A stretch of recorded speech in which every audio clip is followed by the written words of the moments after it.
Mister dependable বলতে কাকে বোঝেন আপনি? অবশ্যই উত্তরটা হবে মুশফিকুর রহিম। চোটের কারণে মিস করেছেন আফগানিস্তানের সঙ্গে শেষ 2 ওয়ানডে। তার দায়িত্বশীল ব্যাটিং মিস করেছে ক্রিকেট ভক্তরাও। তবে শেষ 5 ইনিংসে মুশফিক কতটা ডিপেন্ডেবল ভাবে সামলেছে নিজের ব্যাটিং, তাই জানাবো আজকের প্রতিবেদনে।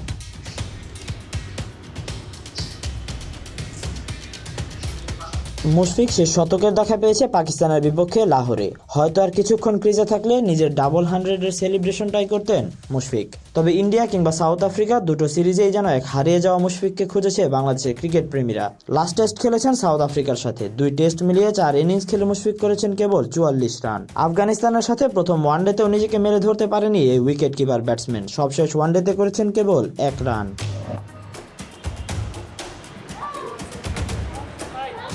2024-এ ওয়ানডেতে 4 ইনিংস খেলে 68 এভারেজ এবং 90 স্ট্রাইক রেটে মুশফিক রান করেছেন 136। আঙ্গুলে চোটের কারণেই মিস করেছেন আফগানিস্তানের সঙ্গে শেষ 2 ম্যাচ ওয়ানডে সিরিজ।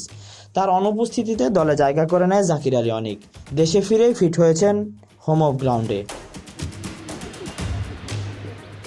বাংলাদেশ যখন আজ ওয়েস্ট ইন্ডিজের বিপক্ষে ওয়ানডে সিরিজ খেলতে মাঠে নামবে, মুশফিক তখন তার ফেরার লড়াই চালাচ্ছেন মিরপুরের হোম অফ গ্রাউন্ডে।